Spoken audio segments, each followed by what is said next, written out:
क्योंकि दिल्ली के साथ साथ यूपी भी खास तौर से इस भूकंप से प्रभावित हुआ है। यहां पर भी तेज झटके महसूस किए गए थे। मनोज पांडे हमारे साथ लखनऊ से जुड़े हुए हैं। मनोज, यहां पर नेपाल में आए इस भूकंप का कितना असर दिखा?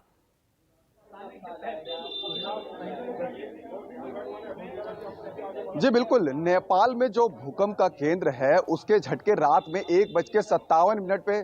मेरी आवाज इको हो रही है, अगर ठीक हो सके मेरी आवाज मुझे ही पलट के आ रही। बिल्कुल आपको सुन पा रहे हैं मनोज, आप अपनी बात जारी रखिए। किस तरह की तस्वीरें थी उस वक्त जब ये भूकंप यूपी में महसूस किया गया?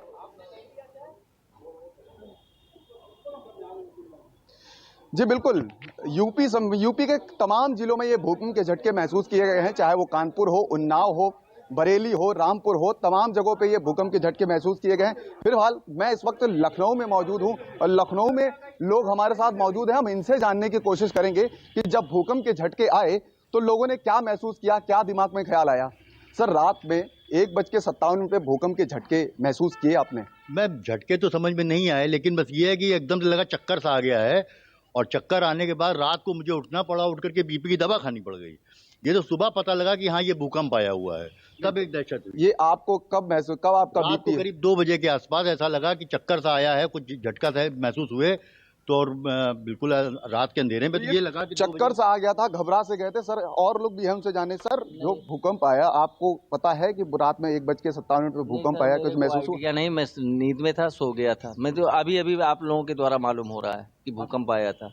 तो कुछ लोगों को महसूस हुए, कुछ लोगों को महसूस नहीं हुए, बाकी लोग भी हैं, उनसे भी जानने की कोशिश करते हैं। सर, आपको रात में भूकंप के झटके महसूस? 2 बजे दरवाजे हिल रहे थे। दरवाजे हिल रहे थे, आप जग रहे थे? जी हाँ, मैं जग क्या रहा था, जग गया मैं।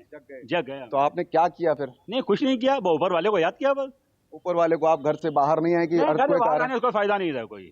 लाठी चोट में हम रहते हैं, कहीं बाहर आएंगे, बाहर भी कंजेस्टेड है, तब कहीं नहीं आने का कोई फायदा नहीं है। मैदान हो तो चले ठीक है, इसलिए रहे, बस ऊपर वाले को याद किया, मगर थोड़ी देर में सब शांत हो गया। तब दादा है हमारे साथ, हम उनसे भी जानने की कोशिश करेंगे। आप सर, आपको भूकंप के झटके महसूस हुए थे? नहीं, मैं तो सोया हुआ था।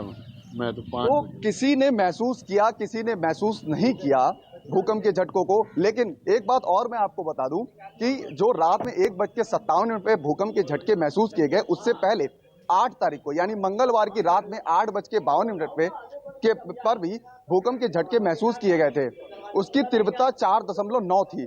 उसका केंद्र जो था वो आपका बरेली और रामपुर के बीच में जो भारत नेपाल बॉर्डर है वो केंद्र था। वहां पर ये उत्तराखंड का जो बॉर्डर होता है वहां पे था। बिल्कुल, मैं उत्तराखंड का भी रुख कर लेती हूँ क्योंकि पहाड़ी इलाका है और यहाँ पर क्योंकि उत्तराखंड से ही लगती भारत नेपाल की सीमा, और ऐसे में यहाँ कितना खतरा और कितना दहशत यहाँ फिलहाल लोगों में देखी जा रही है इस भूकंप के बाद।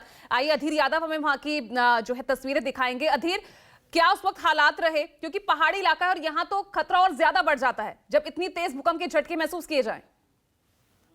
बिल्कुल, जब रात के 1:57 में भूकंप के झटके आए तो ये झटके इस तरह से थे कि पहली बार इस तरह के झटके उत्तराखंड में महसूस हुए, क्योंकि इसकी जो टाइमिंग है उसको देखना पड़ेगा। क्योंकि पहले जब कभी भूकंप आता है तो कुछ सेकंडों के लिए ही भूकंप आता है, लेकिन जो इस बार ये भूकंप आया है इसकी तीव्रता भी बहुत ज्यादा थी, 6.3, और इसकी जो टाइमिंग थी कम से कम 20 से 25 सेकंड तक लगातार ये झटके आते रहे। तो कहीं ना कहीं अपने आप में एक खतरे की बात है कि इस तरह से लगातार भूकंप आना और फिर इतनी देर तक आना। तो जैसे ही ये भूकंप के झटके महसूस हुए लोग एकदम घबरा गए, क्योंकि गहरी नींद में सोए थे। उसके बाद भी झटके इतने तेज थे कि लोगों को पता चल गया कि भूकंप आया है और लोग एकदम से घबरा के अपने घरों से बाहर निकल गए और पूरी तरह अफरा तफरी मच गई। हालांकि अभी तक जो उत्तराखंड के पहाड़ी क्षेत्र हैं या फिर मैदानी क्षेत्र हैं, अभी तक ऐसी कोई सूचना नहीं आई है कि किसी की जान या माल की कोई नुकसान हुआ हो। लेकिन उत्तराखंड के जो बॉर्डर जिला है, जो नेपाल से जुड़ा हुआ जो क्षेत्र है, वहां पे इसका ज्यादा असर देखने को मिला है। हालांकि नेपाल में अभी तक